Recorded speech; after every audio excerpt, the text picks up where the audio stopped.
kindness and compassion.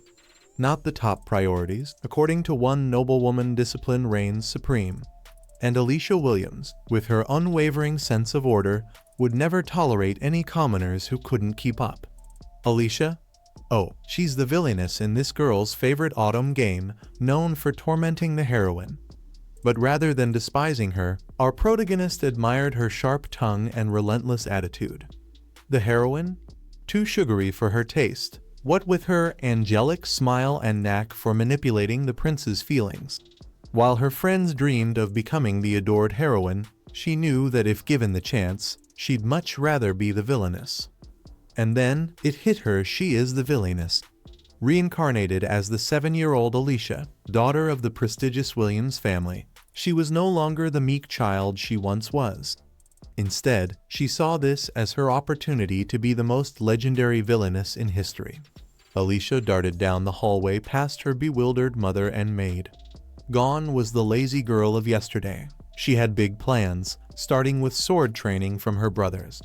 Henry, the stern one, scoffed, thinking it was another whim. Alan, the playful one, laughed it off as typical. Only sweet Albert agreed to teach her if she could complete 100 sit-ups and 50 push-ups daily for a week. No problem, she thought, as she dashed off. Next up, magic. Alicia knew that mastering the arcane arts, especially with her family's dark magic pedigree, was essential. However, the Williams library was surprisingly lacking in magic books. Undeterred, she grabbed a book on plants instead, figuring she'd need more than just magic to be the ultimate villainess. She learned about fever-curing herbs, glowing flowers, and flying trees. So engrossed was she in these strange new discoveries that she lost track of time. Who knew botany could be so villainously fun? Turns out Alicia's brain was top tier when it came to academics, but her body, not so much. After barely squeezing out 50 shaky push-ups, she realized physical prowess wasn't in the cards for her, at least not naturally. But ambition waits for no one, so she kept pushing through. To her surprise, the next day, those push-ups and sit-ups were a breeze. By the end of 7 days, she'd leveled up dramatically: 300 push-ups, 500 sit-ups, and a library's worth of knowledge crammed into her head.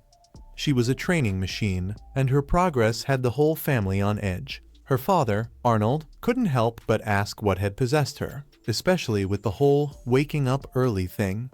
Alicia, now radiating suspiciously good vibes, smiled and assured him she was just fine.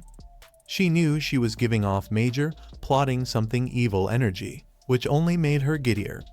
After all, no one would believe she remembered a past life as a villainous enthusiast. When her mother mentioned that Albert was out touring the Magic Academy preparing for his upcoming enrollment, it meant her sword training had to wait. But Alicia didn't let that slow her down. By the time her brothers returned, they were with all the other noble heirs who would soon be conquerable routes in the game.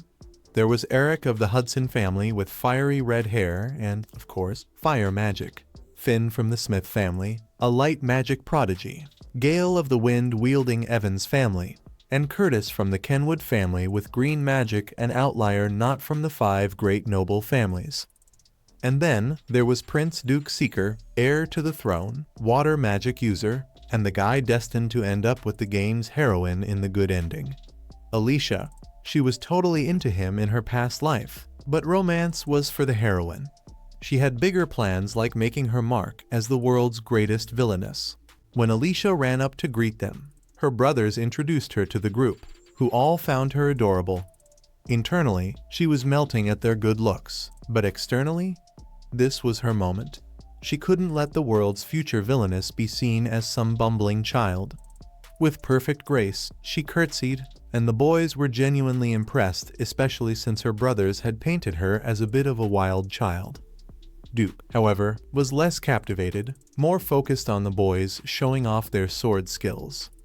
Cue Alicia, reminding them that today was the day they'd promised to teach her. Her brothers brushed her off, clearly not taking her seriously. So, what did she do? She grabbed Albert's sword, kicked a tree, made a fruit fall, and sliced it in half with zero effort. "Don't underestimate me," she declared, now basking in the astonished looks of her brothers. Duke, who had previously been aloof, was finally paying attention, picking up the sliced fruit with a smile. Looks like she'd made her impression. A year into her sword training, Alicia was still stuck in the endless loop of practice swings, all because her brother insisted swordsmanship was pointless if she couldn't hold a sword for hours on end. Honestly, if she weren't on a mission to become the world's greatest villainess, she'd have quit ages ago.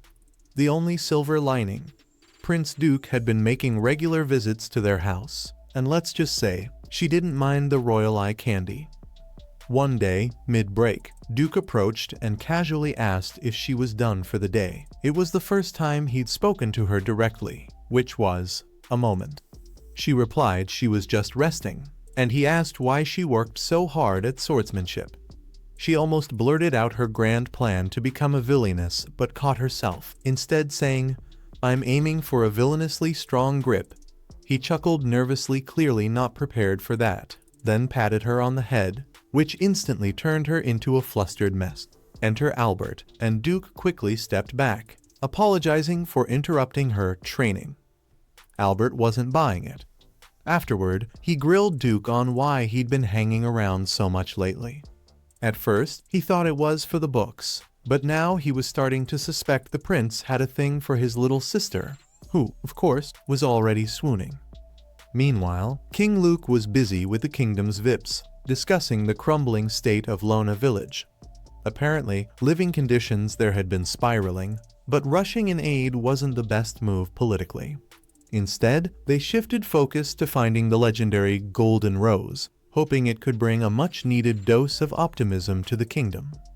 The conversation eventually turned to Alicia, who had become quite the social butterfly, receiving invitations to various noble estates. Her father, Arnold, still couldn't wrap his head around her sudden shift from being a self-centered little terror to a well-mannered, book-obsessed mystery. At one such tea party at Finn's estate, Alicia walked into the guest room, only to find the whole autumn game cast assembled and a suspicious map laid out before them. Panic set in. Was the plot fast-forwarding to her character's exile already? Before she could spiral, King Luke himself entered the room, asking to speak with her. Seriously, what was going on? The king threw her a curveball, asking what she thought about the kingdom of Durkee's current state. At first, Alicia was confused. Why on earth would the king be asking an 8-year-old about politics? Then it clicked, this was a villainous test. She channeled her inner mastermind, pointing out that while the kingdom was economically strong, the wealth gap between nobles and commoners was ridiculous. People in Lona, she noted, could barely afford bread. Tensions were high, and a rebellion seemed inevitable. The king, clearly intrigued, pushed further, asking how she'd fix it. Alicia didn't miss a beat, suggesting they fund Calvara's independence, gaining a strong trading partner without declaring war. A move that was cunning and, of course, something the pure-hearted heroine would never do. Alicia was feeling more villainous-like by the second. After some royal praise, the king made his exit, leaving Alicia to breathe a sigh of relief. Duke, having witnessed it all, asked if she was nervous. She glanced up at him, thinking, yep, definitely attractive. Elsewhere, Lord Evans dropped the bomb that the Golden Rose had been found. Things were getting real. Meanwhile, Alicia found herself at a dessert table, eagerly stacking macarons on her plate. Duke, who had been staring at her the entire time, couldn't hide his smile. Curtis teased him, remarking that the Ice Prince seemed to have been thawed by an unexpected spring breeze. Later, as the sun set, Duke handed Alicia a belated birthday gift, a diamond necklace that left her absolutely floored. Diamonds were worth a fortune here, way more than in her old world. She couldn't wrap her head around why he'd gift her something so extravagant. Back at the castle, the nobles gathered to watch the Golden Rose bloom, confirming the birth of the saint, a girl destined to guide the kingdom alongside Duke. But with every great transformation came turmoil, and they all braced for the rocky road ahead. As for Alicia, she was in her room, casually doing squats while wearing her brand new diamond necklace. And even if Duke one day fell for the heroine and demanded it back, she was already planning to look him dead in the eye and say, nope, because that's what a true villainess does. The next day, Lisa is in the library, poring over a map when she notices how close the village of Lauren is. All I have to do is cross the forest easy peasy, right? She muses. Though she had fed the king dramatic stories about the village's grim streets and starving peasants, she admits, those tales came straight from books. I need to see it for myself. There's just one problem. Tell my dad? He'd lock me in a tower. That night, Lisa stages a convincing performance of being exhausted, sneaks out under the moonlight, and ventures into the forest disguised. The darkness unsettles her more than expected, but she reassures herself, the village has a magical barrier, and I've got magic, so I'll breeze through, I hope. Pushing forward, she finds the magical wall and passes through, only to be greeted by a stench so foul it makes her gag. She spots a homeless man lying nearby and whispers, "How did things get this bad?" Before she can dwell on it, a voice asks, "What are you doing here? You're not from around these parts." She spins around, ready for dread, but instead, she feels a strange warmth from the man. He introduces himself as Will, and despite his disheveled appearance, he seems kind. He invites her to his place, apologizing for not having much to offer. Lisa, intrigued by his politeness, asks about his past. Will reveals he once worked in the royal palace but lost his sight and was exiled after angering the wrong noble. Lisa is horrified. How could they do that to you? Will, ever philosophical, replies, "We study history to make today better than yesterday. Books are fine, but if you don't use that knowledge, what's the point?" His wisdom takes Lisa by surprise. "I can't believe someone as brilliant as you was exiled," she says, shaking her head. Feeling a connection, she opens up about her ambition to become the greatest villain in history. Will listens patiently, as if it's the most natural thing in the world. Before leaving, Lisa promises, "I'll be back. You're way too interesting." 2 years later, after practicing her sword skills, Lisa frequently visits Will. One day, her brothers invite her to join them on a city outing. Albert and the boys have recently enrolled in the Magic Academy, and Lisa suspects the heroine might meet Prince Duke there, sparking the beginning of a romance. They visit a plant shop, where she strikes up a conversation with the shopkeeper, Paul, a fellow noble.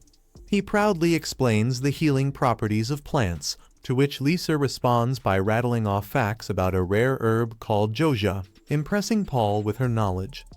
Finally, they arrive at Prince Duke's quarters, where he playfully chastises the boys for leaving him out.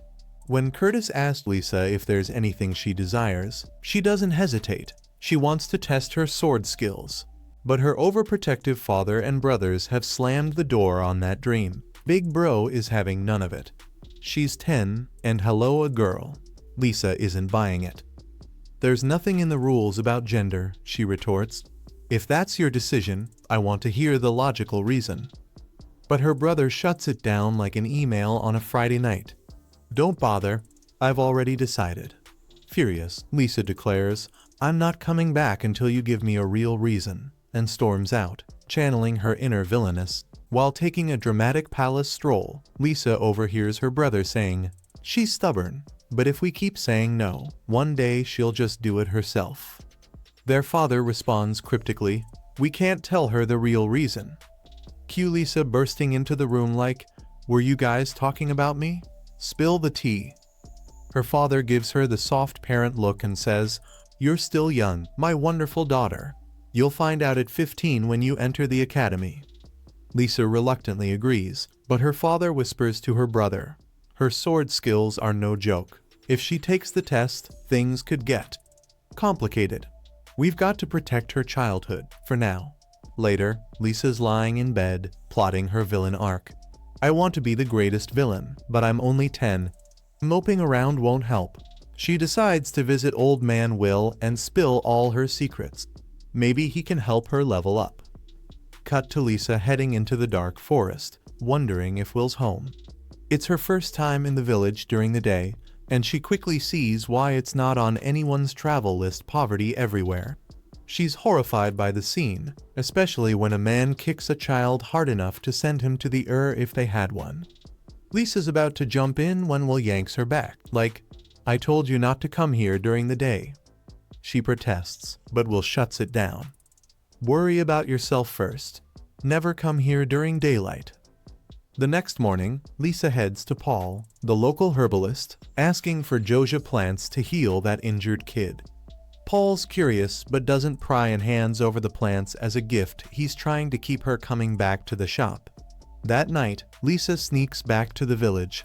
Will tells her the boy's not fully healed, but her Joja plant mission saved his life.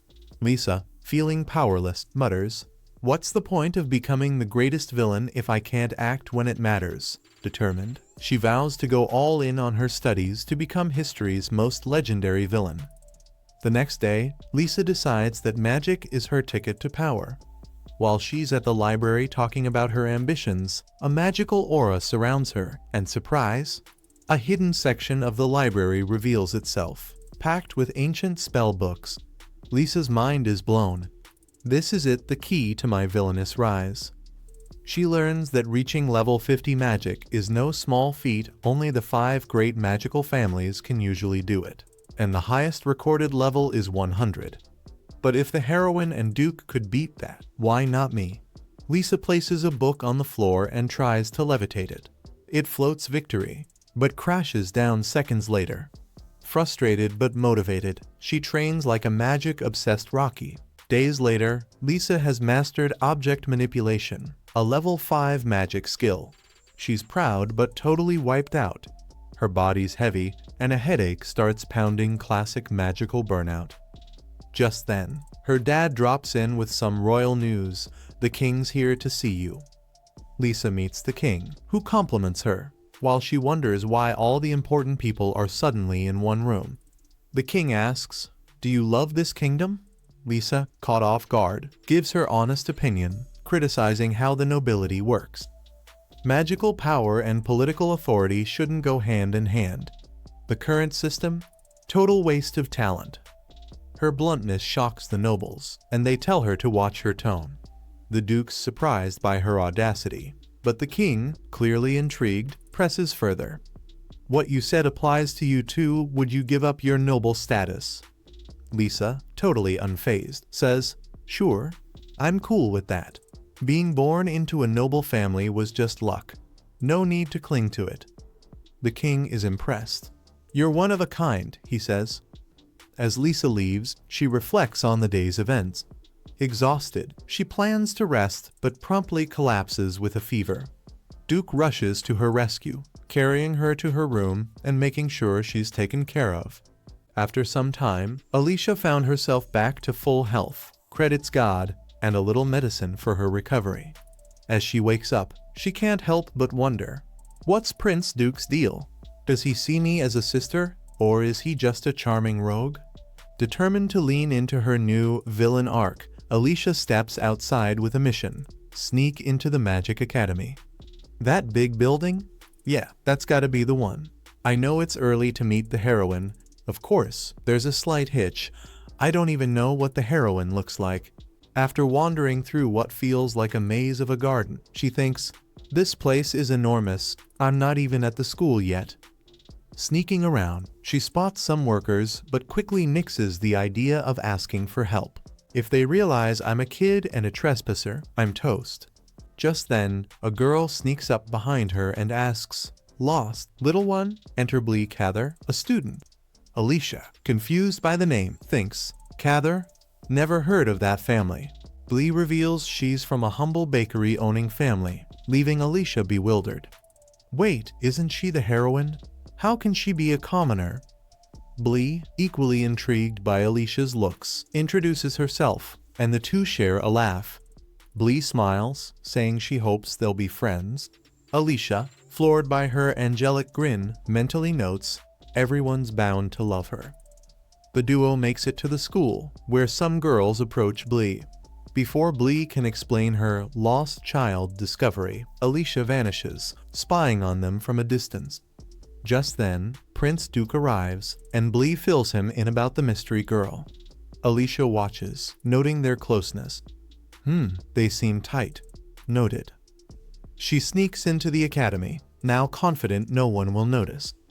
I've come this far, time to explore. She finds a treasure trove of books on dark magic and beams with excitement over the Academy's vast resources. I can't wait to grow up and enroll here. Meanwhile, in a classroom, students gossip about a child prodigy dark hair, around 10 years old, who's been solving problems beyond their skill level. As they debate who this genius could be, Alicia strolls up to the board and casually explains a geopolitical strategy. One boy blurts out, "Is this what 10-year-olds think about?" The room is stunned. Back at home, Alicia overhears her father talking with Mr. Joan about Blee, calling her dangerous. When her father catches Alicia eavesdropping, Mr. Joan threatens, "How much did you hear?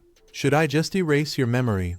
In a panic, Alicia promises not to spill the beans about Blee's extraordinary abilities. But she didn't seem evil. Is she really a threat? Her father dismisses her concerns, and when asked if she met Blee, Alicia cleverly dodges, saying it's just a feeling. That night, Alicia hones her magical skills, showing impressive control. Her brother enters, informing her that Blee wants to meet. Alicia greets her warmly, surprising, given her supposed villainess role. At a gathering, Alicia shares her ideas, while recalling that this is the moment in the game where Prince Duke and Blee get closer. She can't just let that slide. Time to make her move. Approaching them, Alicia seethes. How dare a commoner like her get close to Prince Duke? But before she can strike, Blee enthusiastically thanks Alicia for her contributions, further fueling Alicia's irritation. To stir the pot, Alicia suggests Blee showcase her magic on stage. Blee, being annoyingly agreeable, accepts without hesitation. Alicia's frustration boils over. Seriously, she'll agree to anything. When Blee invites Alicia to join her on stage, Alicia quickly declines, stating she's not a student. Blee, ever the sweet one, reassures her, but Duke steps in, telling Blee not to pressure Alicia. Feeling a little guilty, Blee wonders what she did to offend Alicia. Alicia responds coolly, "Not everyone gets along, and that's fine." But Blee, undeterred, says, "If we just talked more, I'm sure we could become close friends." Henry jumps in, agreeing. He advises Alicia not to write people off so quickly. Reluctantly, Alicia agrees to give Blee a bit more conversation. Later, Blee asks about Alicia's favorite flower. "Lily of the Valley," Alicia replies, "beautiful but deadly." Blee shares her love for marguerites. After a round of small talk that feels more like an interrogation, Alicia grows bored. To mix things up, she conjures a marguerite flower with her magic, declaring, "A perfect flower for a perfect girl." The crowd is stunned by her magical prowess. Henry, sensing trouble, orders Alicia back to her room. Alicia leaves, puzzled. What did I do wrong this time? Later that night, Alicia drops the bomb on Will. "I can use magic now, but I'm just a beginner." Will, trying to play it cool, reminds her that most kids don't get their magical spark until they're 13. Then, in true wise mentor fashion, he tells a cautionary tale about some hotshot who thought they could handle level 100 magic at a young age. Spoiler alert, they couldn't, and poof, no more magic, ever. Will gives Alicia the classic slow and steady advice. Just then, Jill wakes up, but instead of being grateful, he stays silent. Will explains, "Don't mind him. Jill's had it rough, he's about as social as a brick wall." Alicia, clearly not bothered, remembers Liz's deep life lesson about marguerite flowers being symbols of trust and honesty. Alicia, being teen villain, thinks she's the perfect heroine, and I'm here trying to be the best bad guy ever. In a bold move, Alicia decides to motivate Jill the only way a villainess knows how. "You should just die already. What's the point of living if you're going to hide from everything?" Jill snaps, "I didn't ask for your help." Alicia, in her not-so-evil way, responds, "You don't get it. Keeping you alive benefits me. You're smart, and I can use that. But remember, I'm the villain in this story." Jill, rethinking life choices, throws a pillow at her, shouting, "I won't let you kill me." Alicia smirks. "Good. As long as you fight, I'll keep you alive." I need you useful. Confused, Jill asks, "Why are you doing this?" Alicia answers, "Because I'm selfish. I need your brains for my plan." Overhearing, Jill's father chimes in, "She's odd, but she's got a good heart." Jill, starting to see her differently, says, "You're not what I expected, but thanks. I'll help." The next day at the palace, the king's assistant is surprised. "Wait, Alicia couldn't use magic before? Is she the saintess?" Duke shuts it down. "No, that's Liz. Golden flowers, magical elements, that's all Liz." The king, unconvinced, warns, "Keep an eye on Alicia. We don't want her magic spiraling out of control." Joan and Arnold agree to keep her under strict training. Later, Alicia admits to her brother that her magic got a little wild. He reminds her of Liz's magical display when Duke had to step in. Alicia, competitive as ever, thinks, "I need Liz around. I want a rival." Cut to Alicia in her room, casually showing off her magic by controlling books effortlessly. Joan tells her, "The king wants to fast-track you into the Magic Academy. You're in at 13. Keep it up." Alicia, unfazed, replies, "I've been training every day." Fast forward 3 years, Alicia's summoned by the king. He's impressed. "You've really leveled up." Arnold adds, "She's had perfect control for 3 years." The king asks, "What's your magic level now?" Alicia proudly says, "Level 80. Impressed, the king grants her academy admission, but with one condition: keep an eye on Liz. And with the king dropping a bombshell on Alyssa, he wants her to keep an eye on Liz. Alice is baffled, so the king dives into the story of the Saint Girl, a beautiful, pain-immune legend who helps the royal family bring good vibes to the kingdom of Dorcas. He thinks Liz Cather is the modern-day saint, and surprise, he's heard Alyssa has already met her. Alyssa confirms, describing Liz as sweet as sugar. The commander then hands Alyssa some papers about the village of Lana. She reads them and practically shouts, "What is this nonsense?" The commander explains that if Liz is to work with the government as the saint, she needs to have a good head on her shoulders. His genius plan: get Alyssa to mentor Liz into becoming a respectable saint. Alyssa, momentarily stunned, wonders, will this make me the best person ever instead of being, evil? But evil is my jam. Cue the dissenting minister, who objects to Alyce's new role, saying it's far too dangerous given the academy's current chaos. The commander fires back, pointing out that Liz's popularity has skyrocketed, turning admiration into full-blown adoration. Still, the minister warns there are critics lurking in the shadows who might stir up trouble. The commander offers Alyssa an out, telling her she doesn't have to play the villain if she doesn't want to. But the word villain triggers something in Alyssa, and she eagerly accepts, declaring she's aiming to be the greatest villain of all time. Later that night, Alyssa spills the tea to her friend Will.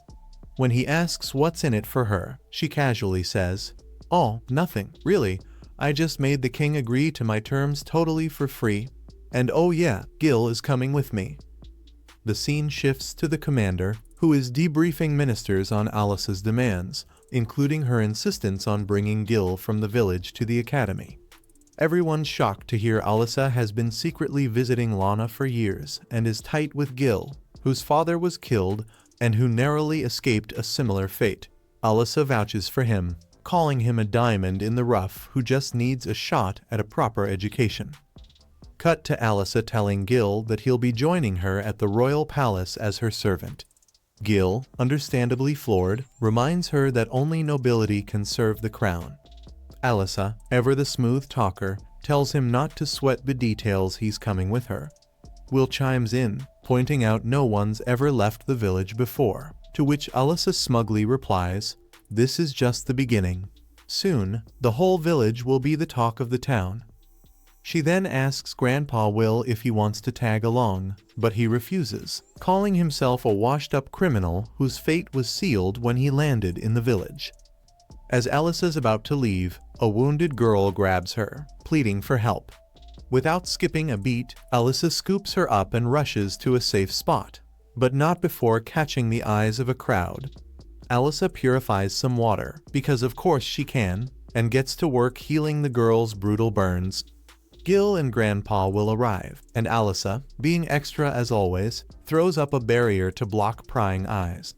Despite the girl's severe injuries, especially her dead leg, Alyssa pulls off a near miraculous healing. Unfortunately, the leg is too far gone, so she whips out her sword and amputates it. The girl wakes up, understandably confused, and asks, where's my leg? Alyssa calmly explains that the leg had to go, or it would have taken her life with it. Introducing herself as Rebecca, the girl now finds herself Alyssa's new personal tomb. With a barrier down, Alyssa fills the villagers in on her heroic deeds. Then, with a cryptic wink, she asks Rebecca to rally the village, saying she plans to use the saint as an excuse for her next move. Gil, utterly lost, asks what she means by that. Alyssa spills the beans, saying she'll mentor Liz and Lana, but assures Gil that she'll be pulling the strings from behind the scenes. Grandpa Will, now thoroughly intrigued, decides to stay in the village just to see what kind of chaos Alyssa stirs up next. The next morning, Grandpa Will bids farewell to Alyssa and Gil as they leave the village. Gil is wowed by the city's beauty, feeling happy to be back. Meanwhile, Alyssa has a little heart-to-heart with her dad. He asks, "Aren't you regretting your decision?" Alyssa, queen of no regrets, replies, "Not even a little. But hey, you promised I could take the duel test, what gives?" In full dad mode, tells her she's such a swordsmanship prodigy that the test isn't even necessary. Fast forward to Alyssa arriving at the academy, where she gets all the attention. Meanwhile, Gil overhears some girls chatting with Liz, asking if she's Albert's sister and gushing over her beautiful hair. One of them gets a little too handsy, touching Alyssa's hair. Cue Alyssa, who smacks the girl's hand away. Right on cue, Liz shows up with her squad of 4 young men. The hair-grabbing girl whines to Liz about Alyssa calling them obnoxious, but Alyssa, ever direct, says, "Well, you are." Liz tries to step in, all peace and love, asking Alyssa to apologize. Alyssa, channeling her inner villain, refuses and walks off, proud of her evil potential. Just when Alyssa's feeling good about her bad self, Duke with teleportation magic whisks her away. The guy's obviously fond of her, even sniffing the necklace he gave her as a kid. Alyssa thinks he might break it. How embarrassing would that be? But instead, he whispers sweet nothings and pats her on the head. "You're no villain," he tells her, "and you never will be." Alyssa, creeped out by his womanizer vibe, pushes him away and bolts. The next morning, they both stumble upon Liz, surrounded by admirers, sipping tea like royalty. Alyssa, plotting something wicked, picks up a paper Liz wrote. After reading it, she tosses it aside, calling it boring, shallow, and totally unrealistic. The crowd, now riled up, wonders how Alyssa dares to insult Liz, but Liz stays calm and asks, "Why do you find it unrealistic?" Alyssa, never one to hold back, explains that Liz's dream of tearing down the village walls and eliminating inequality is a fairy tale. She points out that breaking the wall won't magically erase centuries of division. Liz argues that tolerance will bring peace, but Alyssa fires back with idealistic nonsense. Reality's more complicated, and your article doesn't get that. Tensions rise, but Alyssa keeps schooling them, saying, "Look, I'm not here to flatter anyone.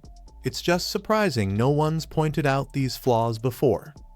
One person blows up, shouting, "Don't insult our bond," Alyssa retorts. "If indulging her is your idea of love, you're all useless."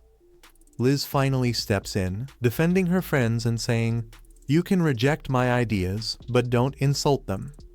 Alyssa, now in full debate mode, compliments Liz's magical abilities but drops a truth bomb. "You, Liz, are the very symbol of inequality. Talent, family, looks, no one's truly equal. That's what drives people to improve. If we stopped praising strengths for the sake of equality, wouldn't that be an injustice, too?" Liz, visibly shaken, can't respond. She can only mutter, "I just want to create a world where everyone's happy." Alyssa, unimpressed, sighs and says, "Well, that was disappointing. I was hoping for a real debate." She struts out, leaving Liz's friends to console her. Alyssa, now reveling in her villain role, basks in the glory of having crushed Liz's spirit. She vows to stop Liz in her tracks, proving she's the true queen of villainy. In the school hallways, Alicia walked with her head held high, students throwing her looks of scorn and whispers of the nasty girl who dared bully St. Liz. Alicia reveled in the hatred. The disruption she brought to the once peaceful school filled her with pride.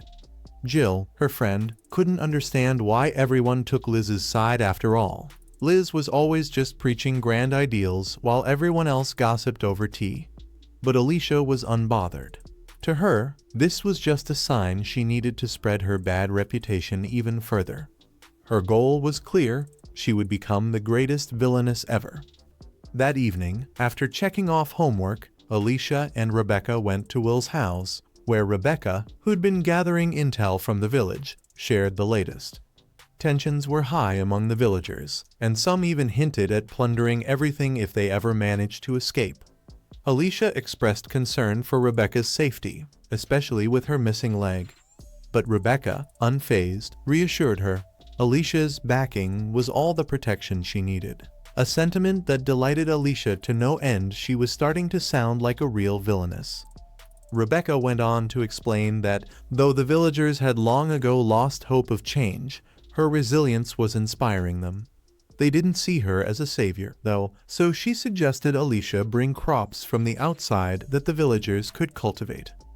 At home later, as Alicia was working on a proposal for Lona Village, her older brother Henry seemed oddly clingy. She noticed he hadn't been spending time with his twin, Alan, and he admitted he was distancing himself. The two had been inseparable until recently, but ever since joining the academy, it was all Liz this, Liz that from Alan, and Henry felt he no longer understood his twin.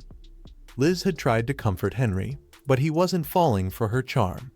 Instead, he came to Alicia, not to praise Liz, but to share his doubts and ask why she kept clashing with the saint. Alicia brushed off any grand schemes, though Henry looked unconvinced. As he left, he handed her an invitation to the king's next tea party where, unsurprisingly, Liz would be present. At the tea party, Alicia's other brother, Albert, warned her to behave. She recognized this event as the Saint test from the game where the heroine could earn Saint points by making the right choices. With Alicia attending, though, it became her personal villainous test, her chance to prove herself as Liz's watcher. As the four siblings arrived, Liz greeted them with a smile, while two of her devoted admirers blushed. Alicia, all smiles but sharp as ever, greeted her with, "How unfortunate for you that I'm here." Finn, watching from nearby, couldn't tell if they were friends or foes. Liz, ever the saint, insisted they were great friends. Alicia disagreed. The king soon entered, thanking everyone for being friends with his son, Duke, and encouraged them to relax, not that this tense tea party allowed for that. Liz, seated near the king, looked every bit the heroine, and Alicia grudgingly noted she had the nerves for it. For Alicia, this was a real-life saint test. If she was to succeed, she'd need to play her part to perfection. When the king commended her for her sharp insight, recounting how she'd predicted Durin's economic troubles 3 years prior, Liz seemed shocked. She'd assumed Durin's economy was stable. Alicia coolly explained that Durin's production didn't match its consumption, and previous measures were little more than temporary fixes. Knowing this was a test of her watcher role, she kept her composure. Liz proposed an alliance with Durin, but Alicia questioned the logic of aiding a bankrupt country. Liz countered that sincerity was key to helping people, to which her fanboys heartily nodded. Alicia, ever practical, reminded her that good intentions don't solve national crises. Gale challenged her, demanding to know her solution, and Alicia proposed making Durin a vassal state, a plan Liz called cruel, of course. Alicia argued that Laval, a neighboring kingdom with whom they had a complicated alliance, could easily seize control of Durin if they didn't step in. Even Derek, a noble, agreed, citing rumors of border tensions. Liz, distraught, wanted to help Durin's people, but Alicia emphasized the importance of protecting their own kingdom first. Durin needed economic self-recovery, not handouts. Alicia even suggested exporting local goods, sparking Liz's idea about Durin's potato crops. In the end, Liz reached the right answer, but Alicia's subtle nod from the king confirmed her success. As the tea party ended, she knew she'd passed her real test not as a saint, but as the ultimate villainess. The four simp boys, entirely oblivious, cheered Liz on with over-the-top praises, gushing about her brilliant ideas as if she'd single-handedly saved the world. With her test safely behind her, Alicia noticed even Duke seemed a little proud of her. But wandering the halls alone afterward, she found the whole party exhausting and couldn't wait to get home. Once the king left, the gathering transformed into the All About Liz show. As she drifted through, her eyes caught the royal family portraits, particularly one with an empty spot. Then she noticed a painting of a young boy who looked like Prince Duke, standing beside a familiar man. Duke appeared and explained it was his father and grandfather from years ago, noting he took after his dad but inherited his mom's skin tone. Alicia, recalling that King Luke had an older brother, was tempted to pry but decided against it. When Duke offered to walk her out, Alicia struck her villainous pose, teasing, "Sure you wouldn't rather stay with Liz?" She half expected him to lecture her, but he simply pointed out she looked hopelessly lost, so he was showing her the exit. Mortifyingly, he was right, and she trailed behind, noticing he only ever smiled at the game's heroine. But when he offered her his hand, his smile didn't seem fake. Meanwhile, Jill was spying on Alicia's morning training when Henry struck up a conversation with him, quickly coaxing Jill into spilling that he was from Lona. Observing Jill's nervousness around everyone but Alicia, Henry advised the boy to mask his emotions or risk becoming her weakness.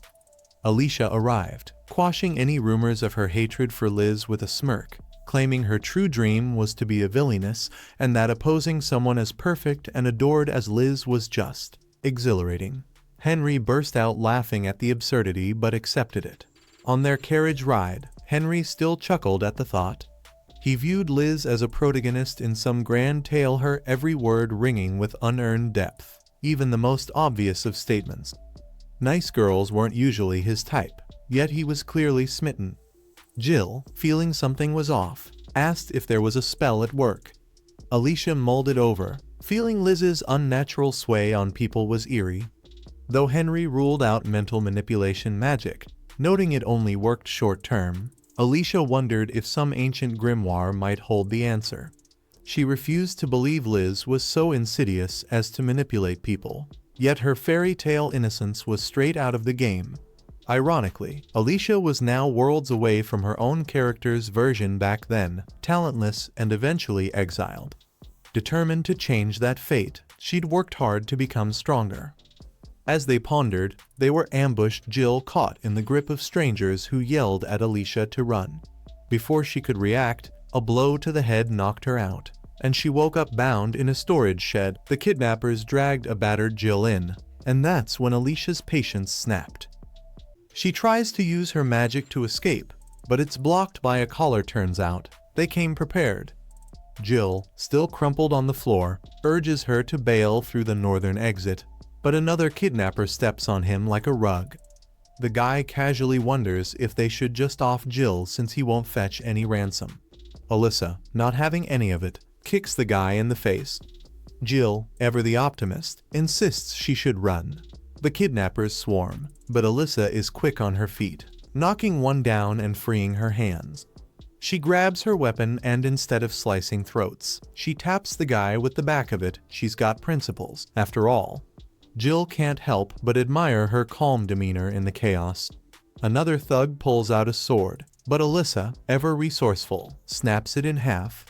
As he tries to flee, Alyssa chases him down like a lioness on a hunt. Just as she's about to finish him off, Liz swoops in, scolding her for being too violent. Jill shouts from the window that the real enemy is the one running. The distraction allows the man to draw a second weapon, but before he can even swing it, the prince bursts in like a knight in shining armor, saving the day, albeit with a side of drama, since he's injured himself protecting Alyssa. The Duke, barely fazed by his arm injury, brushes it off like it's nothing, while others rush to check on Alyssa. Albert, the ever-dramatic one, is in full protective mode, making sure Alyssa is okay. Liz accuses her of trying to kill a defenseless man, but Jill jumps to her defense, clarifying she was just defending herself. Albert, ever the knightly figure, tells Alyssa she should have tried a little diplomacy, but Alyssa fires back with a question. Wouldn't you fight back if someone tried to kill your family? Albert stumbles over his own chivalry, while Liz goes on about how violence leads to more hatred. Alyssa dismisses her, saying she had no choice but to defend herself. The prince, now visibly annoyed, throws a tantrum and uses ice magic on Liz, declaring that if Alyssa hadn't fought back, the boy would be dead. He chastises Liz for being clueless. Their friend steps in like the grown-up in the room, reminding them that Alyssa's safety is the priority and starts treating her wounds. Alyssa, noticing she's missing a tooth, realizes the seriousness of the situation. Liz offers to heal her, but the Duke cuts her off, saying they don't need her help. He insists on taking Alyssa to his place, where she's so embarrassed, she practically turns into a tomato. She asks him not to treat her like a child, but the Duke, in full overprotective mode, insists he's not leaving her side. Alyssa starts to suspect there may be something more to his concern. Maybe it's not just knightly duty, but something a little more romantic. But no, she tells herself, the prince is the one who's supposed to end up with the heroine, and her heart can't handle the confusion. The next morning, Alyssa wakes up, and surprise, she's in bed with the Duke. She freaks out, wondering how she ended up there, but before she can process, the Duke casually mentions finding her necklace and asks her to come closer so he can put it on her. Just then, Jill and Henry waltz in, acting like it's just another day in the neighborhood. Jill, relieved that Alyssa's finally awake, reassures her he's fine now, thanks to Henry's doctoring skills. Then, in a quirky move, Jill shows Alyssa the tooth she lost, asking if he can keep it as a memento of the day's drama. Apparently, teeth can hold memories, and Jill doesn't want to forget. Alyssa, feeling a little guilty, lets him keep it, though she's still embarrassed. Henry chimes in, encouraging Jill that he'll grow into a strong, capable man. Alyssa, curious, asks who was behind the attack. Henry reveals it was Neil, an academy student and Liz's loyal follower. He had attended the Rose Garden tea party and glared at her like she was the last piece of cake. Alyssa, shocked, realizes she's been played and vows to make sure Neil doesn't get away with what he did.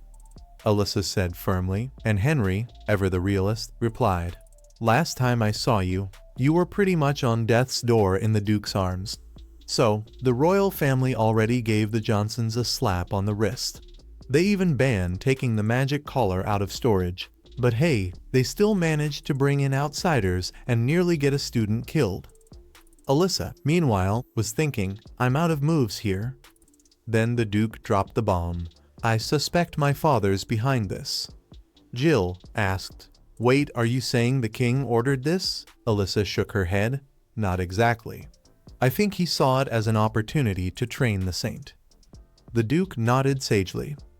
I tracked down the mastermind, and he spilled. Apparently, a watcher sent by my father told Liz where Alyssa was. It was all about pushing her to grow stronger as the saint. Jill blinked. Is the saint really that important? Alyssa just dropped the mic. Yep. According to legend, the saint saves the kingdom. I'm just here to be the perfect test for her. The Duke sighed. Seems my father's obsessed with the legendary saint. Jill raised an eyebrow. But you're supposed to marry Liz, right? Isn't that how the story goes? Alyssa thought. That's how it's supposed to go. But it's not my fate. I'll be fine with that. The Duke, however, said, Not for me. I make my own destiny. Happiness is something you carve out for yourself. Jill, feeling a little guilty for being blunt, apologized. Sorry, I didn't get why you and Alyssa are so close, especially with Liz around. The Duke was casual. Titles mean nothing to us. We protect Alyssa because we understand. Alyssa, meanwhile, was focused on growing stronger. Level 80 at your age? That's impressive, Jill said. Instead of being the villainess, why not just be the prince's partner? Alyssa responded, I won't just be remembered as someone's wife. I need my own legacy. I have to challenge the saint. It's the only way. Jill sighed dramatically. Poor prince. Just then, one of the maids called her over to her father's office, where he dropped his decision like a bombshell. She'd have to stop playing bodyguard for Liz and leave school until she was older. No way was he going to let his precious daughter run headlong into danger. Alicia, however, was having none of it duty called, and she wasn't about to back down. Her father then hit her with a reality check. Liz was already over level 80 in every element, and as powerful as Alicia was, she couldn't touch that. Still undeterred, Alicia kept pushing, so her father raised the stakes.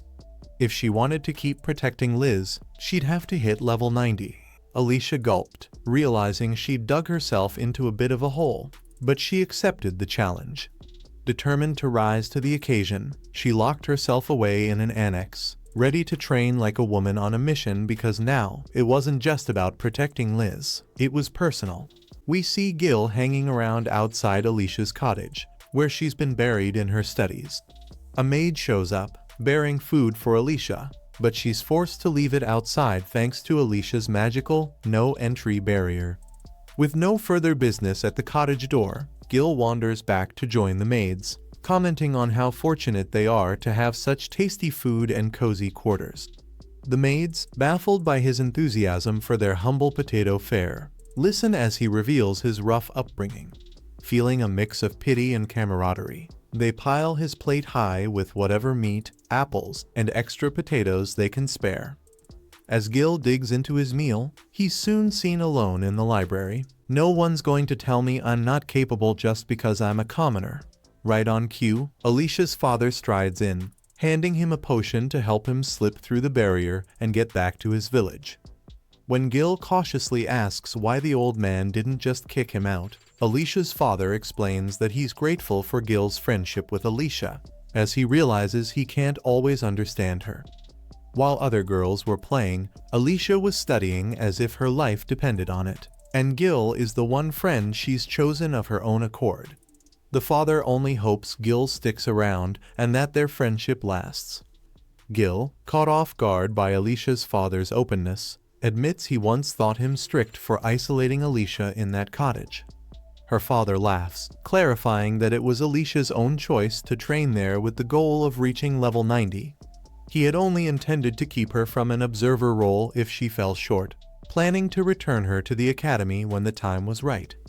Gil, reassured, urges him to trust her more. Alicia is much stronger than anyone realizes, but her father still has concerns, especially about her friendship with Liz, fearing it may lead to trouble. He even reveals that the king recently apologized for an incident and offered Alicia a break from her observer duties, though he secretly hopes she'll persevere. Gil, unimpressed, questions if they truly think Liz is the kingdom's salvation. Alicia's father acknowledges Liz's magical prowess, but believes Alicia's skills are also valuable. Gil, however, is tired of the kingdom duty rhetoric.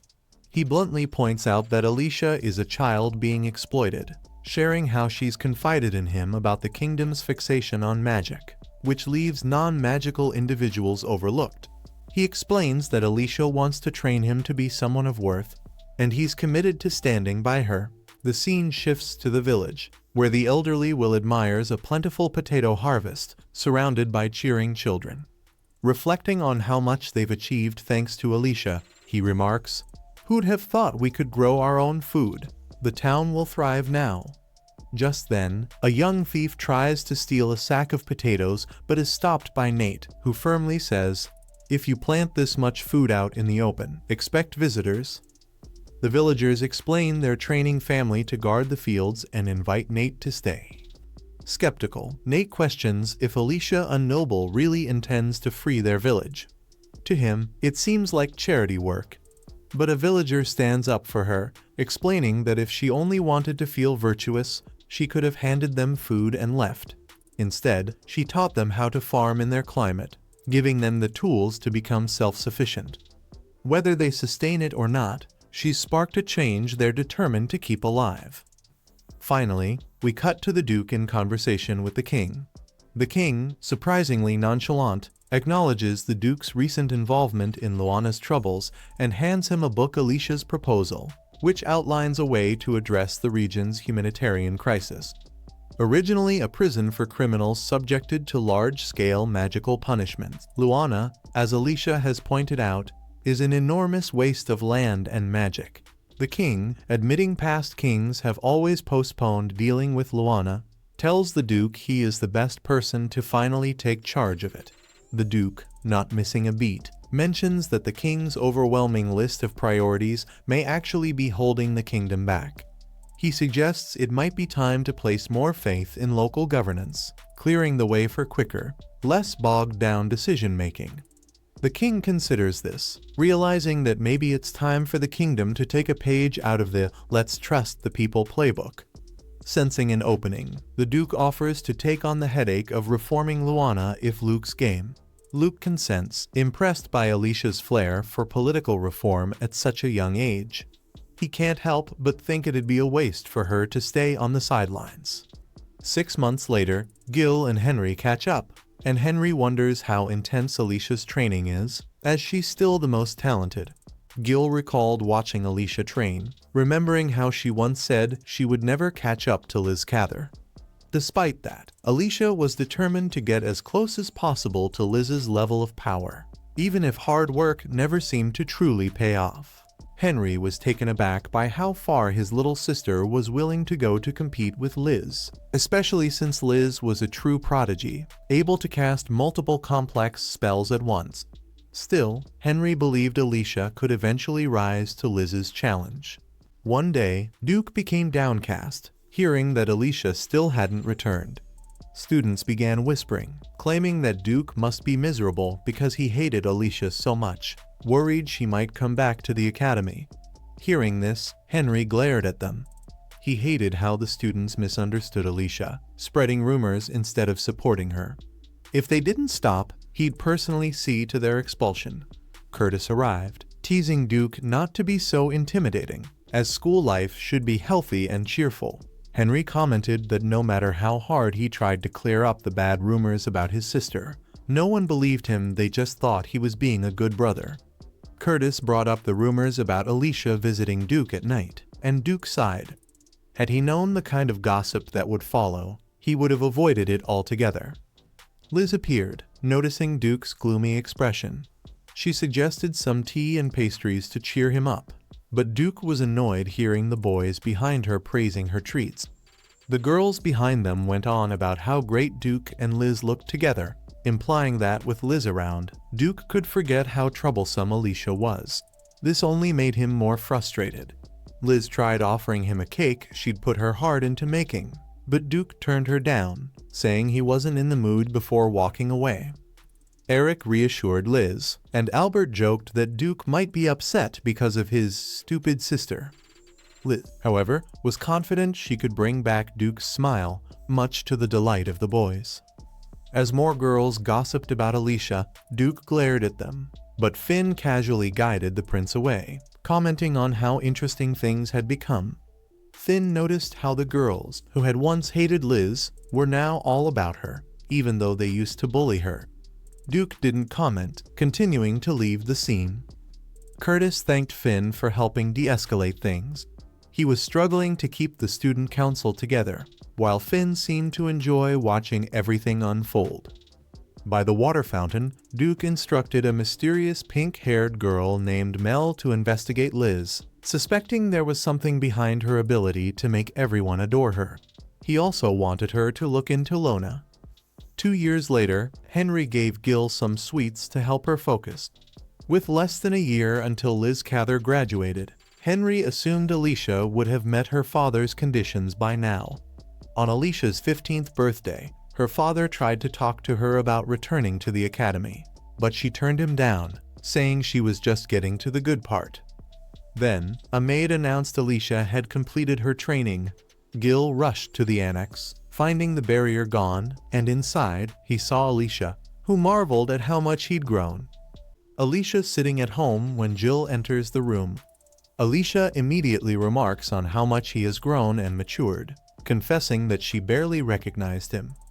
Embarrassed, Jill admits it's been a long time and fumbles to find the right words.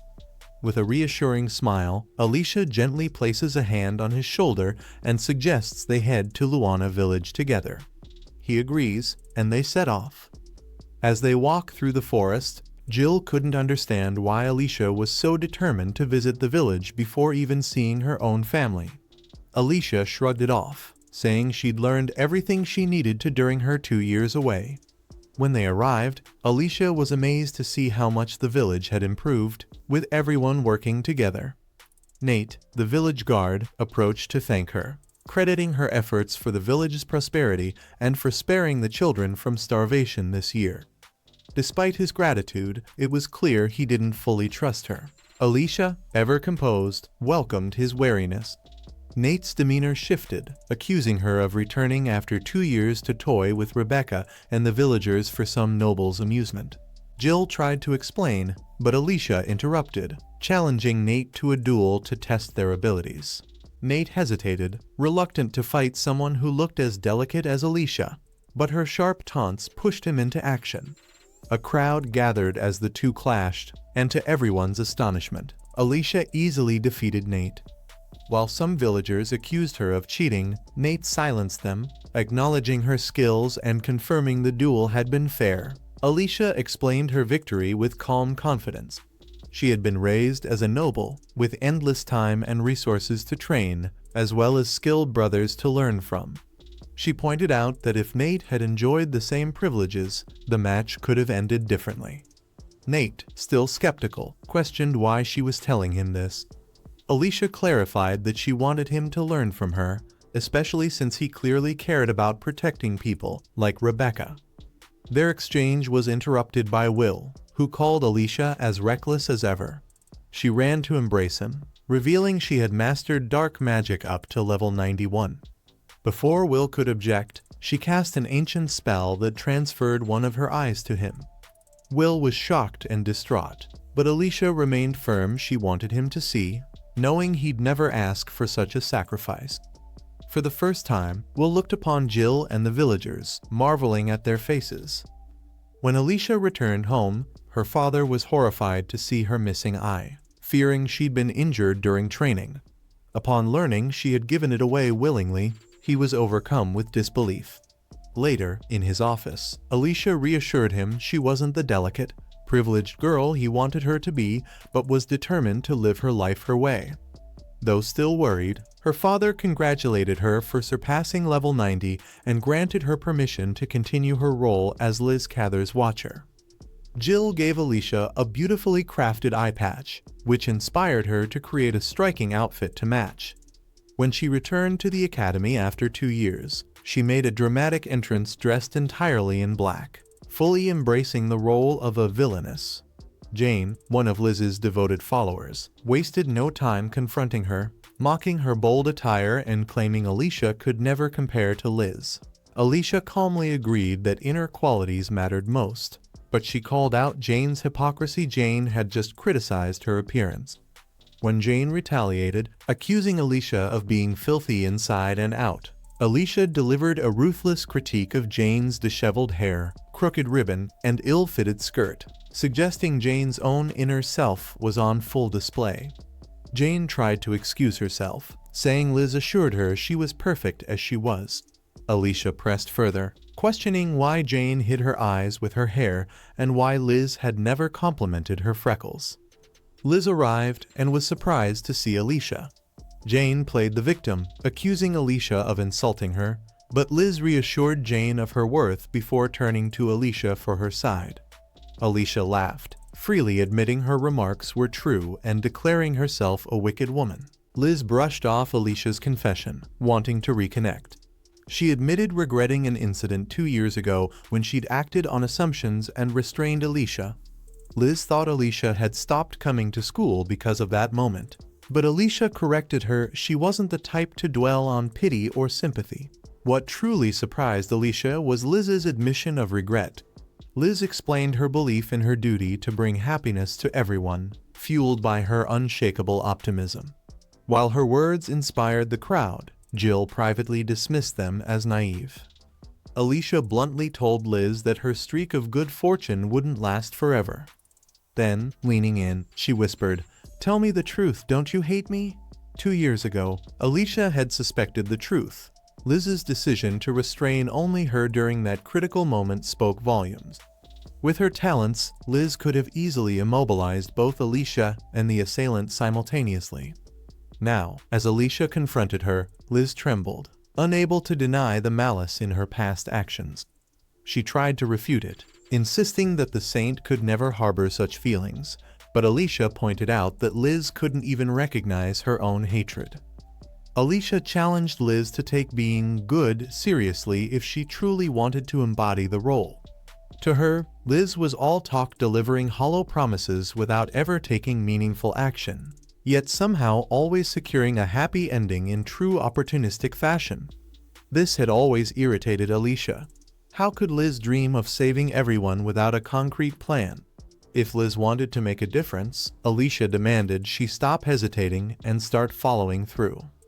Jane, watching the exchange, demanded to know what Alicia had done to leave Liz visibly shaken. Alicia dismissed her concern, simply stating she didn't want Liz's so-called saving. Alicia's goal was to stay true to herself, even if it meant being hated by everyone. A week later, Alicia and Jill aced their entrance exams, earning spots in the most advanced classes. Initially, the counselor praised the Williams family for providing Jill with excellent tutors. However, Alicia corrected him. Jill had achieved everything through his own efforts. This revelation softened the counselor's tone, as he lamented the limitations imposed on commoners without magic. Afterward, as they walked the academy halls, Alicia elaborated on the societal constraints Jill faced. In their kingdom, an aristocracy, commoners who couldn't wield magic were often dismissed outright, even for roles that didn't require magical ability. Alicia found this bias infuriating. Suddenly, a torrent of water materialized before them, revealing an angry Prince Duke. His eyes landed on Alicia's eye patch, and his frustration spilled over. Brushing him off with a nervous laugh, Alicia teased him for his dramatic greeting after 2 years apart. But Duke wasn't amused. He had heard about her giving away her eye, and his anguish was evident. He told her she didn't understand how painful it was to watch her over the years. Alicia realized his anger was laced with sadness. He accused her of treating her villainous role like a game since childhood, but his voice faltered when she coldly dismissed him with, "You're bothering me." For a moment, Duke looked broken. He apologized and walked away, leaving Alicia with a pang of guilt. Jill, sensing her turmoil, lightly teased her, saying the response was very on brand for a villainess. Alicia took it to heart, reflecting on her actions. Sparring with rivals and exchanging witty barbs was one thing, but trampling on the emotions of someone who genuinely cared for her, that was crossing a line. Deep down, Alicia knew she never wanted to see Duke's face so distraught again. Whenever he looked at her, her thoughts seemed to scatter, leaving her flustered. Why couldn't things ever go right between them? Outside the window, Mel had been watching everything unfold. Shaking her head with a smile, she called Alicia a clumsy villainess. With Alicia and Jill at the academy, Jill casually suggests they skip class and sneak out, but Alicia declines, explaining that skipping would make all her hard work meaningless. She heads to the lecture hall, greeting her peers, only to be met with surprise. The students question her presence, and Alicia reveals she's joined their class, having found the lower-level lessons far too easy and dull. Her blunt confidence, however, comes across as arrogant, irritating her classmates. Liz steps in, urging the class to stay calm. While Alicia's words were harsh, Liz insists isolating her is wrong and encourages everyone to welcome her instead. Liz then greets Alicia warmly, but to everyone's shock, Alicia pointedly ignores her and chooses a seat far away. After class, Liz approaches Alicia, inviting her to lunch. Alicia coldly refuses, stating she has no intention of befriending her. Undeterred, Liz presses on, saying she genuinely wants to start over and share stories. Alicia, taken aback by Liz's kindness, silently marvels, is this girl even human? She must be an angel. Despite her admiration, she declines, blaming her bad mood, and walks off with Jill. Later, in the garden, Alicia reflects on her role as the villain. She admits it feels wrong to compare herself to Liz, the heroine, but also questions her feelings for the Duke. Jill suggests distancing herself to gain clarity, but Alicia refuses, saying it would feel like running away, something a proper villain would never do. "I want to be the perfect villain," she declares with determination. The focus shifts to Liz and others at lunch. Meanwhile, the Duke sits alone, deep in thought. Alicia notices his somber mood and approaches to apologize for her previous harshness. Fully embracing her villain persona, she confidently steps closer, grabs his chin, and declares, "Listen up. I'll never watch someone I care about from afar. I'll protect them openly, with my own hands." The Duke, taken aback, laughs and promises not to hold back anymore, challenging her resolve. Their moment is cut short when someone requests the Duke's input for the upcoming music festival. As he excuses himself, Alicia finds herself unexpectedly pleased. Even minor interruptions seem to fuel her ambition to be the ultimate villain. Later, a fellow student apologizes and invites Alicia to follow them somewhere. Alicia coldly refuses, retorting, "I won't follow someone without a reason. Do you think I'd tag along so easily?" When the student fumbles and drops their books, Alicia wordlessly uses magic to lift them, leaving the girl's intentions ambiguous as she walks away. After school, Alicia receives a letter inviting her to the Rose Garden. When she arrives, Jane, one of Liz's sisters, sarcastically thanks her for coming and accuses her of bullying their friend Mara out of jealousy. Jane claims Alicia targeted Mara because she couldn't stand losing to Liz, the virtuous heroine. Confused, Alicia denies the accusations, insisting she doesn't recall any such events. Jane then plays a recording of Alicia's harsh words. Though the recording seems edited and incomplete, it stirs the crowd against her. Alicia defends herself, asserting she's innocent and that judging people based on partial evidence is foolish. Her defiance angers the group further, who remain convinced of her guilt. Suddenly, Carol, another student, steps forward to defend Alicia. She argues that the accusations lack evidence and urges the group to hear Alicia's side. Alicia is startled by Carol's unexpected support. However, Jane dismisses Carol's words and insists the recording is proof enough. However, Mill arrives unexpectedly, holding proof of Alicia's innocence. She plays the unedited recording, which provides critical context missing from the altered version. Everyone is stunned as the full truth comes to light. Mill confronts the group, questioning, "Why are there two recordings that sound almost identical? One of them must be fake. Do you really think an earth magic specialist can't tell the difference?" Mara, trembling, admitted, "Jane ordered me to do it. She said she needed a reason to turn everyone against Alicia. I was too scared to refuse." Jane, now enraged, tries to redirect the blame to Alicia, accusing her of being rude to Liz. Liz is kind and strong for tolerating Alicia's harshness. "Didn't you all say you couldn't stand her either? That's why I felt it was my duty to punish her," Jane declares. But Liz steps forward, apologizing to Alicia. "This is my fault," she admits. Jane protests. "I did it for you. Even if you didn't ask me to, I couldn't just turn a blind eye." Remaining composed, Alicia replies, "You didn't do anything wrong. I understand your reasoning. I won't accept your apology, but I won't dismiss it either." Mill then approaches Alicia and says, "Let's leave. There's so much I want to talk to you about." As they leave the tense scene, Alicia suddenly asks Mill, "Who are you? There's no way you could have recorded that conversation so perfectly unless you knew what was going to happen. You weren't even there." Mill smiles and responds, "I'm your biggest admirer. Your silky black hair, radiant pale skin, sharp words, and fiery, determined eyes, they're magnificent. I also can't stand Liz. She meddles in others' lives, pretending she understands them, and yet people follow her. There's no evidence she uses spells or tools to influence minds, but it's suspicious how most remain silent and compliant. Only a few resist her, likely to avoid trouble. Mill continues, I admired how you opposed Liz in the Rose Garden. You were brilliant. Watching you gives me strength. Before Alicia can reply, the Duke appears, striking Mill lightly on the head. I apologize for the trouble caused by my subordinate, he says. Mill is my personal spy. She's eccentric but a genius with earth magic. Rubbing her head, Mill explains, earth magic allows sound recording and lets you erase your presence. That's how I recorded the conversation. The Duke adds, I asked her to keep an eye on you, but only occasionally. She has her own duties, and I didn't want her to infringe on your freedom. I love seeing you full of life. But now that you know, I'll reconsider my approach. Mill's decision to reveal herself was unplanned, but I'm glad it allowed me to speak with you directly. Alicia responds with a smirk.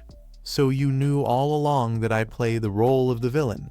That makes me feel like a co-conspirator, not that I mind. Suddenly, she gasps.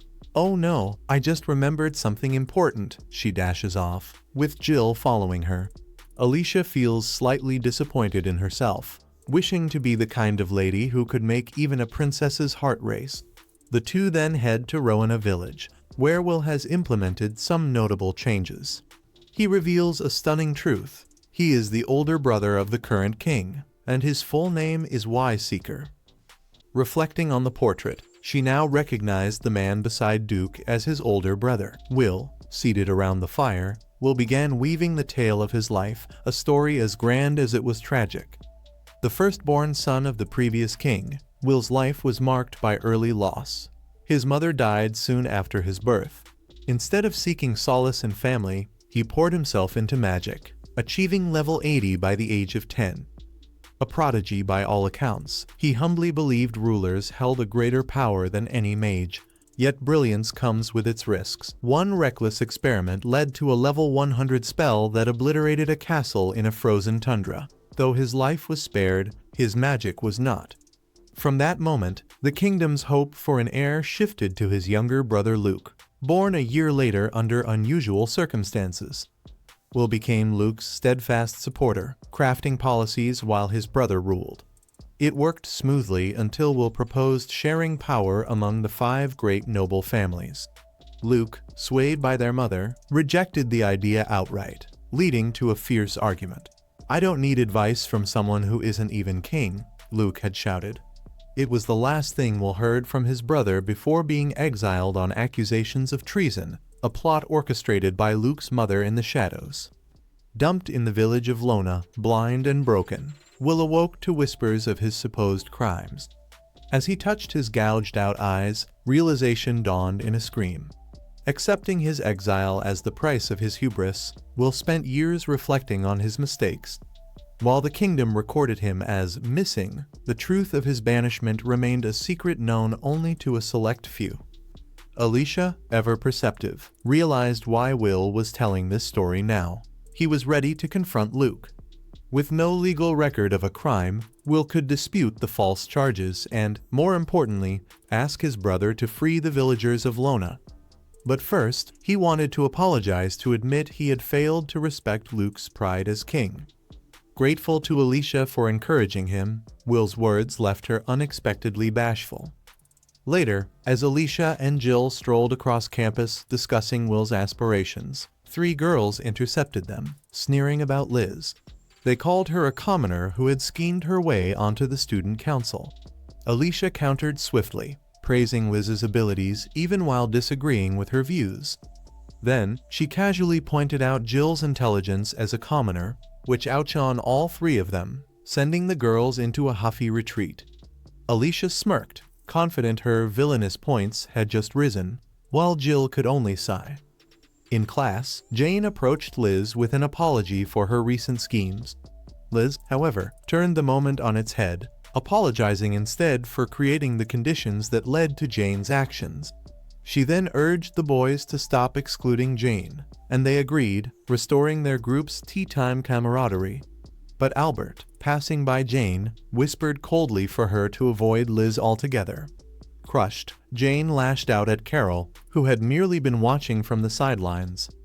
Meanwhile, Henry found Alicia, hinting at trouble brewing. Her eyes sparkled with excitement at the prospect, a reaction Mel overheard before sprinting off to fetch Duke. Henry protested, knowing Duke's fiery temper flared around Alicia, but Mel was already gone.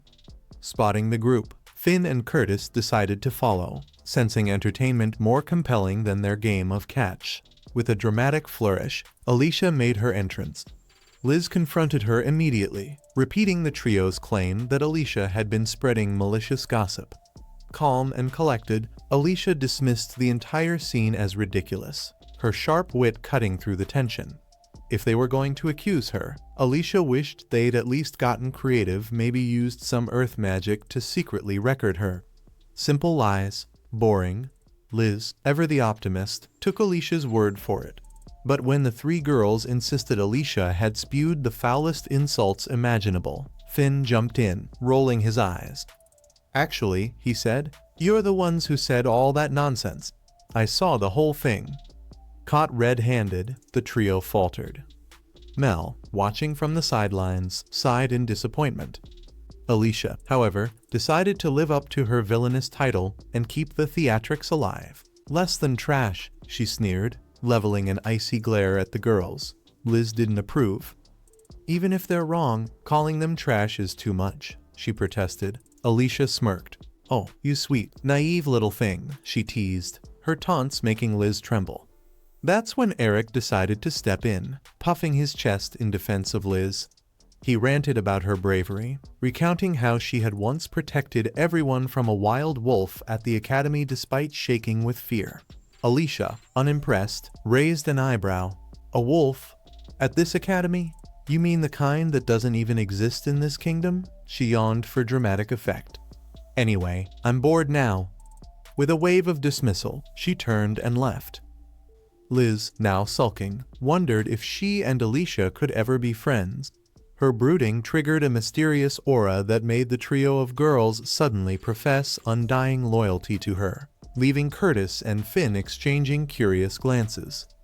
Later, during tea in the garden, Jill revealed the wolf story was true after all. Odd, since wolves only lived in Laval, a nation with zero ties to Durkees. Alicia, ever the schemer, theorized that Laval might have sent the wolf to test Liz's rumored saintly powers. Using a wolf to mess with someone. That's downright evil. I should take notes, she mused, grinning wickedly. Her remark made Duke choke on his drink. Without a word, Duke whisked Alicia away to his secret hideout. There, he demanded she stay out of Will's business. Turns out, Duke had been in contact with Will long before her, even sneaking off to Lona to visit him. When Alicia brought up Will's exiled friends in Laval, Duke slammed his hand against a bookcase, growling, "You don't need to know. Don't waste your time on Laval. Just focus on me." Alicia's response? A solid headbutt. "I'm nobody's caged bird," she snapped. Predictably, this only made Duke's obsession worse. Outside, she tried to cool her flushed cheeks, muttering, "That was a lot," but one question burned brighter than her blush. What was the secret about Laval, and why was Duke so desperate to keep it hidden? Tune in next week to uncover the mystery. Don't forget to subscribe.